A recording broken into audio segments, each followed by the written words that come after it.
1996년에 무슨 일이 일어난 줄 아세요? 전사님이 태어났습니다. 1996년에요. 에베레스트에서 대참사가 일어났다고 해요. 5월 10일이었어요. 세계 최고봉 에베레스트 정상 부근에서 갑자기 엄청난 눈보라가 치기 시작했대요. 당시에 여러 원정대들이요 정상을 등반하기 위해서 가고 있었는데 예상치 못한 그 눈보라 때문에 단 이틀 사이에 몇 명이 죽었냐면 8명이 죽었대요. 당시에 에베레스트 역사상 가장 큰, 그때 당시에서 가장 큰 산악 참사였다고 해요. 이 사건은요 전 세계에 큰 충격을 주고 여러 기사들로 퍼지기 시작했어요. 이때 생존자였던 사람이 있었어요. 기자이거든요. 기자인데 존 크라카우어라는 사람이 있습니다. 이 사람이요 그때의 기억을 되살리면서 책을 한 권 써요. 희박한 공기 속으로 라는 책을 씁니다. 이 책이 또 널리 퍼지게 되면서 이 사건이 유명해지기 시작했습니다. 책을 읽어보니까요 전사님의 기사를 통해서 이 책의 내용을 좀 살펴봤는데요, 에베레스트 정상 부근의 환경이 얼마나 극한 정도였는지를 장날하게 기록을 했더라고요. 해발 8,000m가 넘는 곳에서는요 산소 농도가 평지보다 크게 낮아진다고 해요. 이때 폭풍까지 불어오게 되면 시야가 전혀 보이지 않게 된다고 합니다. 이러한 환경에서 저산소증으로 인해서 어떤 일이 일어나냐면 판단력이 흐려진대요. 이게 의학적으로도 굉장히 유명하게 알려진 증상이죠. 실제로 이 참사를 분석했던 많은 전문가들은요 이렇게 이야기를 해요. 갑작스러운 폭풍뿐만 아니라 극한 환경에서는 우리의 이성, 판단력이 굉장히 흐려질 수 있어서 잘못된 판단과 의사결정을 할 수 있는 확률이 훨씬 높다. 쉽게 말하면 평소라면 여기 좀 불안한데 눈보라가 조금 칠 때 내려가야 될 것 같은데 라는 판단이 섰을 텐데 갑작스러운 폭락을 맞게 되면은 판단력이 아예 흐려져서 길을 찾지 못하게 될 수 있다라는 거죠. 작은 판단의 미스가요 방향을 바꾸고 생사를 가르는 결과로 이어질 수도 있어요. 이처럼 존 크라카우어가요 이 참사를 기록하면서 단순히 이런 것들은 풍랑을 만났을 때의 문제만은 아니다, 우리가 풍랑을 어떻게 해석하느냐가 더 중요하다라고 이야기를 해요. 극한의 상황에서 사람의 판단이 얼마나 쉽게 흔들릴 수밖에 없는지를 지적하면서 그때 우리가 어떻게 바로 서야 되는지를 제시하고 있다라는 거죠. 사랑하는 여러분, 이 기사를 보면서 전사님 이런 생각 하나 했어요. 인생을 우리가 막 산이라고도 표현하고 뭐 바다라고도 표현하고 여러 가지로 표현을 하는데, 바다라고 표현을 해볼 때 인생이라는 그 바다를 걸어가다 보면 잔잔할 때도 있고 평안할 때도 있어요. 그런데 전혀 예상치 못한 풍랑을 만날 때도 있어요. 어떤 문제들은요 우리의 경험과 우리의 지식으로, 우리의 판단으로 해결 가능합니다. 지금까지 살아오면서 쌓아 올렸던 지식과 경험들을 토대로 주변 사람들의 도움을, 인간관계를 토대로 극복할 수 있지만 살다 보면요 이런 것들로도 해결되지 않는 엄청난 거대한 풍랑을 만나기도 해요. 아무리 고민을 해도 답이 안 보이고 아무리 애를 써도 상황이 달라지지 않는, 마치 거센 폭풍 가운데 서 있는 것 같은 순간을 만날 수도 있어요. 그때 우리가 비로소 깨닫게 되는 거예요. 내가 했던 경험들이 되게 작은 거였구나. 내가 이렇게 열심히 쌓아 올린 지식들이 사실은 정말 작은 거였구나. 인간은 한계가 있구나 라는 사실을 발견하게 되죠. 오늘 본문 속의 제자들이 바로 그런 풍랑을 만납니다. 우리 22절 같이 한번 읽어봐요. 시작.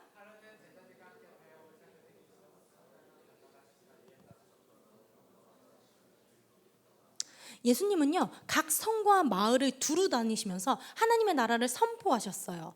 그리고 수많은 사람들을 가르치셨어요. 그리고 치유와 회복을 주셨어요. 그러던 어느 날 제자들에게요 예수님이 이렇게 얘기하는 거예요. 얘들아 이제 우리 호수 건너편으로 건너가자. 오늘 본문에 다음에 나오게 될, 우리 수련회 때 계속하여 보게 될 거라사 지방으로 가시기 위함이었어요. 그곳에는요, 어떤 사람이 있었냐면요, 귀신 들린 사람이 있었거든. 귀신 들린 사람을 만나야 하는 목적이 있으셔서 예수님이 이렇게 얘기하시는 거예요. 얘들아, 이제 일어나자. 얘들아, 우리 호수 건너편으로 떠나자. 우리 같이 걸어가자. 이처럼요, 예수님께서 가시는 모든 발걸음에는요, 언제나 분명한 목적이 있습니다. 우연처럼 보이는 그 여정도요, 사실은 한 영혼을 회복시키기 위한 분명한 목적의 발걸음이었어요. 그 하나님이요, 이 자리에도 계시고요, 오늘 수련회 가운데도 함께 하시는 거예요. 분명한 목적, 여러분들을 만나주시고 여러분들에게 진정한 치유와 회복과 평안함과 지혜를 더해 주시기 위해서 하나님이 발걸음을 움직이고 계십니다. 그 동일한 은혜가 오늘 이 예배 가운데서도 주어지기를 원합니다. 아멘이십니까? 아멘. 그렇게 예수님과요, 제자들은요, 함께 배에 올랐습니다. 근데요, 예수님이요, 잠이 드셨네. 다른 복음서를 참고해서 보니까요, 예수님이요, 그동안 식사할 겨를도 없이 밀려오는 풍파의 사람들 때문에 분주했대요. 바빴대요. 즉 예수님이요, 수없이 많은 사람들을 가르치고 치유하시고 하나님의 나라의 복음을, 천국을 전파하시느라 몸이 고되셨나 봐요. 그래서 배에 오르자마자 예수님이 잠이 드셨어요. 그런데 여기서 우리가, 선생님, 이 본문이 너무 은혜가 됐어요. 개인적으로. 왜 은혜가 됐냐면, 이걸 기억해야 되겠구나. 이 항해의 시작은 예수님이 시작하셨구나. 예수님이 잠이 드시든 잠이 드시지 않든이 중요한 게 아니라 이 믿음의 항해의 시작을 예수님이 출발하셨다며, 예수님이 그 항해의 선장이 되셨다면 어떠한 풍파가 와도 두렵지 않겠구나.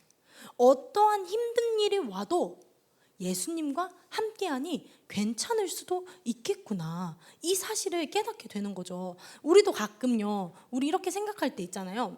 내가 하나님의 뜻대로 살면 내게는 풍랑이 없어야 될 것 같다라고 생각을 하기도 해요.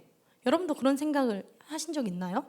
예배 잘 드렸고요, 주일 성수 잘했고요, 남들 학원 갈 때 그래도 나는 고등부 예배 드리고 학원 갔고요, 나름 생명의 삶으로 큐티도 했고요, 기도도 합니다, 교회 봉사 합니다. 그런데 이렇게 하나님 앞에 내가 잘 살고 있으면 내게는 힘든 일이 없어야 되지 않나? 나는 탄탄대로의 멋진 길을 걸어가야 되지 않나?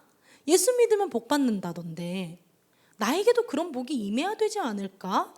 왜 나에게 근데 이런 힘든 일이 올까? 예기치 못한 풍랑이 왜 나를 찾아오는 걸까? 라는 생각이 들지 않겠습니까? 생각이 들 수도 있어요. 그러나 본문은요, 어떻게 이야기를 하냐면요, 예수님과 함께 항해를 한다고 해서 풍랑이 없는 게 아니야.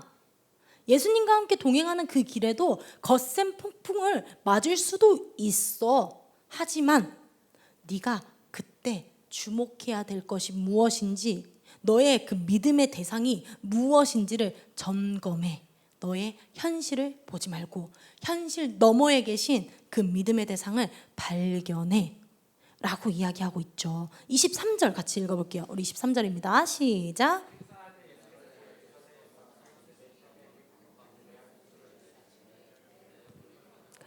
위태하게 된지라. 여기서 광풍이라는 단어를 찾아보니까요, 단순히 바람이 부는 수준이 아니더라고요. 위로 휘몰아치는 회오리 바람을 뜻해요.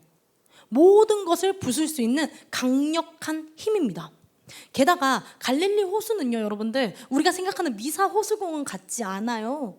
이곳은요, 바다와 같아요. 그래서 이 갈릴리 호수를요, 바다라고 표현하기도 하죠. 다른 성경은. 지금 이 바다가 출렁이고 제자들이 탄 배를 공격하고 있어요. 침몰 직전입니다. 죽을 위기에 놓였어요. 생각해 보십시오. 제자들의 대다수는요, 갈릴리 지역의 사람이잖아요. 이 호수에 대해서, 이 바다에 대해서 누구보다 잘 아는 사람들이잖아요. 그들의 다수는 직업이 뭐예요? 어부였잖아요. 어부의 일을 하면서 이런 풍랑들을 안 만나봤을까요? 만나봤겠죠. 그래서 아마도 이 큰 풍랑이 일었을 때, 일기 시작했을 때 그들은요, 전사님은 예수님을 바로 깨우진 않으셨을 것 같아요. 자신들의 경험과 지식, 그것들을 믿었기 때문에 나름대로 여러 시도들을 했을 것 같아요. 돛도 조절해보고 물건들도 바다에 던져보면서 자신들이 알고 있는 모든 경험과 기술들을 동원했을 것 같아요. 그런데 이번만큼은 달랐어요. 그들의 경험도 지식도 기술도 아무런 소용이 없는 풍랑이었기 때문에 배에는 물이 차오르기 시작했고요. 생명의 위협을 느낄 정도의 절망적인 상황에 이르렀습니다. 저는 바로 여기서 오늘 본문이 말하고 있는 중요한 메시지를 하나 발견해요. 살다 보면 우리도 이런 것들로, 우리의 것들로 해결할 수 없는 문제를 만날 수 있겠구나. 정확하게 말하면 하나님께서는 때로 우리의 경험으로 해결할 수 없는 특별한 풍랑을 허락하실 때도 있구나. 그런데요, 여러분, 이 또한 하나님의 분명한 목적이 있습니다. 전사님이 아까 이야기했잖아요. 하나님은 모든 발걸음에 분명한 의도와 목적을 가지고 계신다. 그럼 여러분이 걸어가는 길에 풍랑을 만나고 힘든 일을 만났을 때도 하나님은 어떠신다고요? 여러분들을 향해 알려주고 싶은 하나님의 분명한 목적과 의도가 담겨 있다. 그렇다면 우리는 어떻게 해야 되죠? 그 분명한 의도가 무엇인지, 나에게 알려주시고자 하는 하나님의 메시지가 무엇인지를 기도를 통해서 찾으셔야 한다라는 거죠. 말씀을 통해서 찾아가야 한다라는 거죠. 여러분, 내 힘으로 할 수 없는 것을 만났을 때요, 비로소 사람들은요, 뛰어나신 하나님을 찾게 되는 거예요. 아, 인간은 한계가 있구나. 그래서 신의 존재, 한계가 없는 무한하신 분을 찾기 시작하는 거죠. 그래서 하나님이요, 때로 우리에게요, 이러한 특별한 풍랑을 허락하시는 거예요. 여러분과 저를 무너뜨리기 위해서가 아니라 우리의 삶에 시선을 돌리고 우선순위를 재정비하기 위해서 특별한 풍랑을 허락하신다라는 거죠. 우리 24절입니다. 우리 같이 한번 읽어봐요. 시작.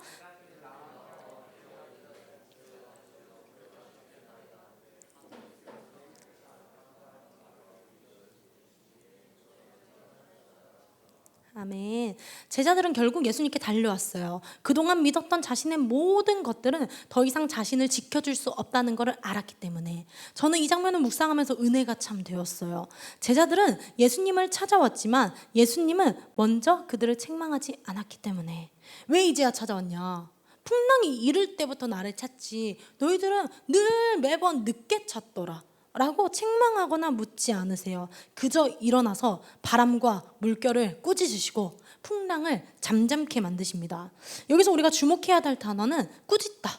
이 꾸짖다는요, 누가복음에서 쭉 볼 때 귀신을 꾸짖을 때, 열병을 꾸짖을 때 사용했던 단어예요. 다시 말해 예수님은 단순히 바람을 달래신 수준이 아니라 하나님의 그 말씀의 권세로, 권능으로 혼돈과 악의 세력들을 향해서 명령하셨다라는 거죠.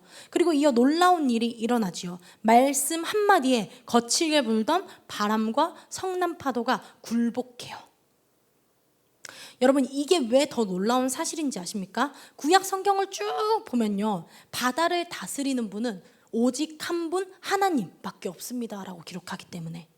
그럼 예수님, 사람의 몸을 입고 오신 이 예수님이 그 바다를 잠잠하게 하셨다는 것은 예수님 당신이 하나님이심을, 이 자연 세계를, 피조 세계를 다스릴 수 있는 권세가 있는 하나님이심을 자신이 증명하고 드러내고 있기 때문에 굉장히 중요한 거죠. 더 놀라운 것은요, 예수님께서는요, 사람의 몸을 입고 왔지만 하나님께 기도하면서 하나님, 이 바람이 잠잠해질 수 있도록 제게 능력을 주세요라고 기도하지 않아요. 그냥 잠잠하라 하니 잠잠해졌다라는 거죠. 말씀의 권세, 하나님이 가지신 입술의 권세가 예수님 당신에게도 동일하게 있다라는 것을 보여주고 있죠. 창조주의 권능으로 피조 세계를 굴복시켰어요. 이 기적을 본 제자들이 어떤 반응을 보이는지 아세요? 25절 우리 같이 한번 읽어봅시다. 25절입니다. 시작.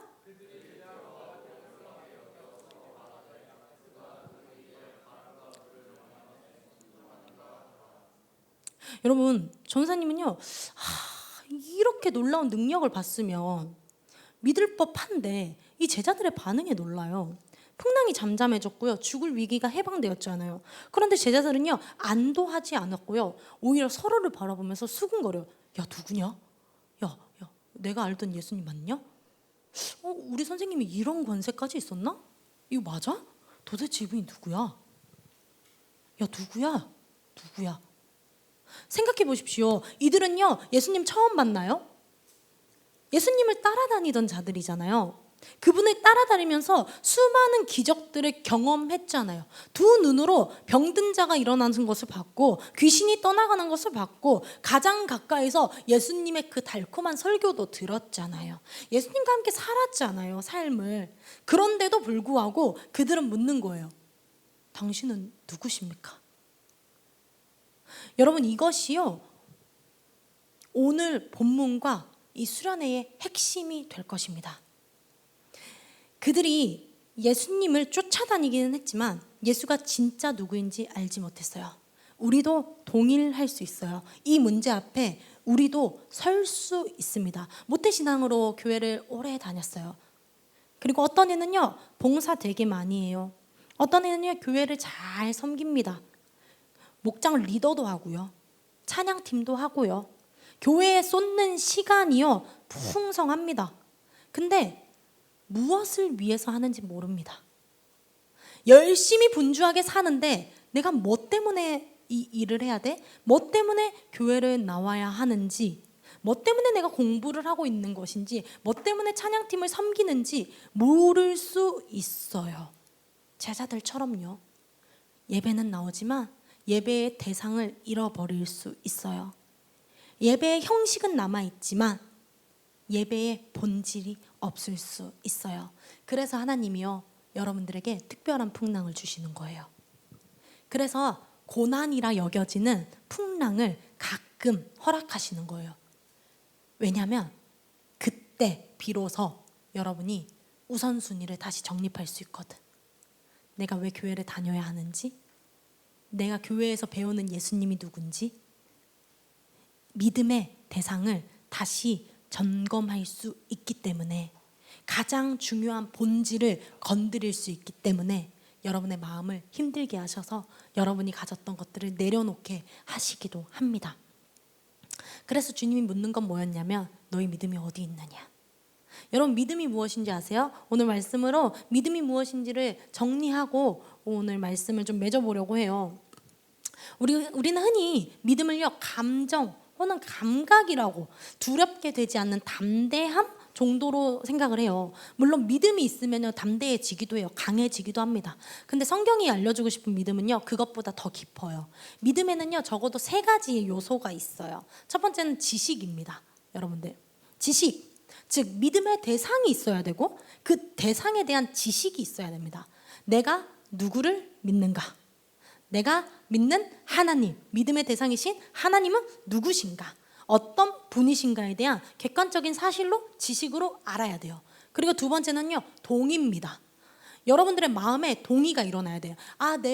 내 머릿속으로 아는 그 하나님이 진짜 나의 하나님이시구나. 그 하나님이 진짜 살아계시구나. 그 하나님이 성경에만 머무르지 않고 내 삶에도 나를 움직일 수 있고 나를 변화시킬 수 있는 능력이 있구나 라는 것을 마음으로, 그 대상이 참되다라는 것을 인정하는 동의가 필요합니다.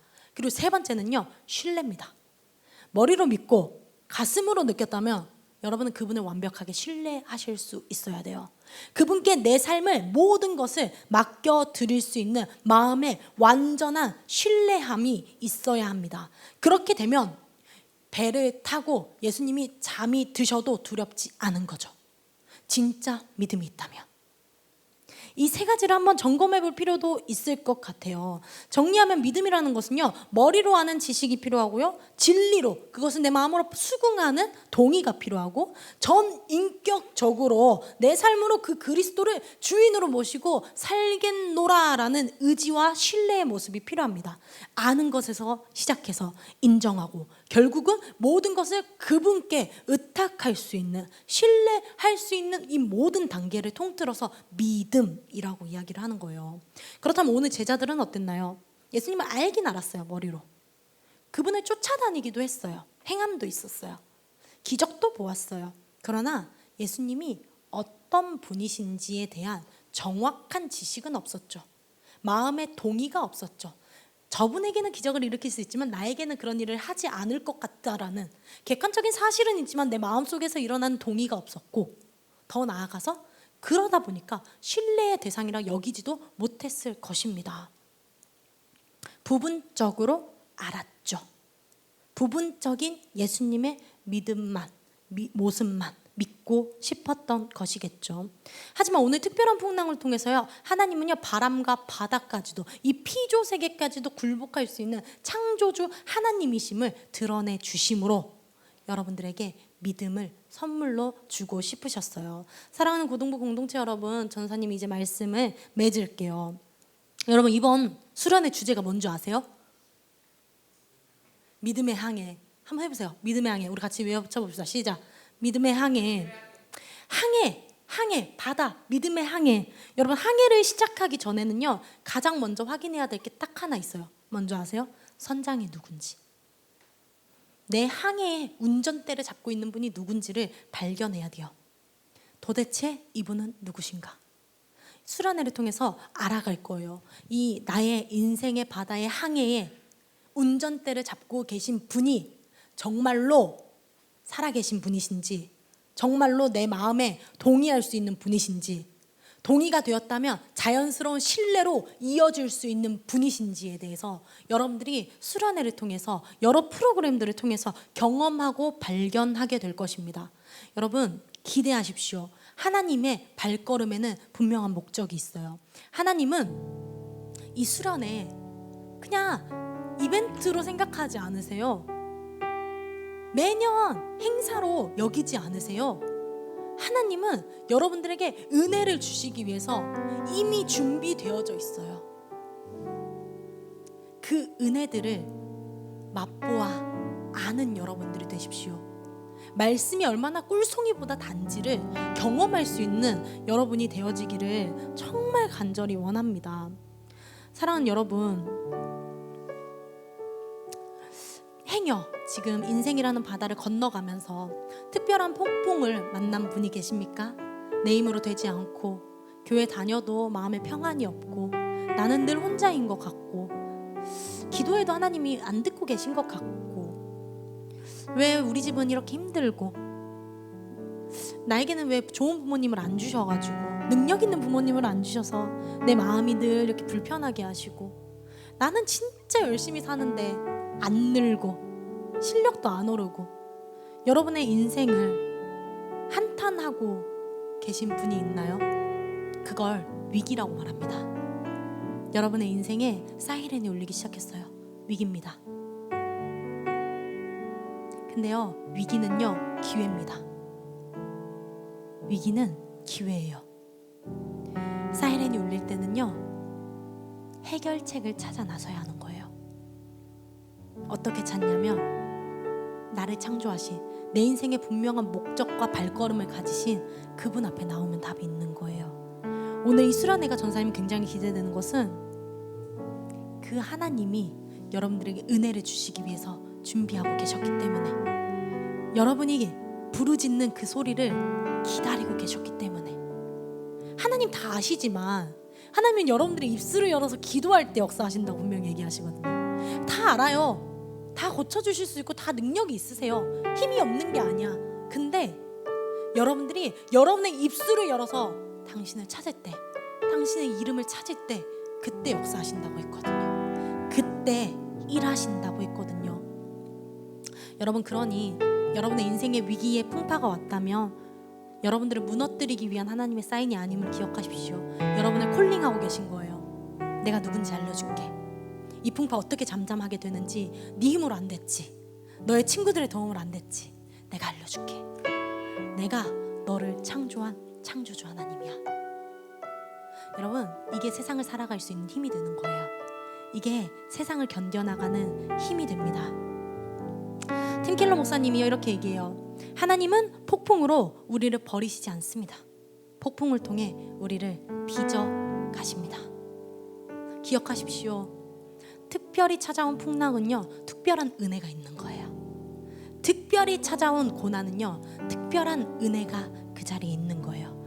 하나님이 예비하신 특별한 은혜를 경험하여 그 질문 앞에서 하나님의 해답을 듣는 믿음의 자녀로 성장하는 우리 고등부 친구들이 되어지기를 간절히 기도합니다.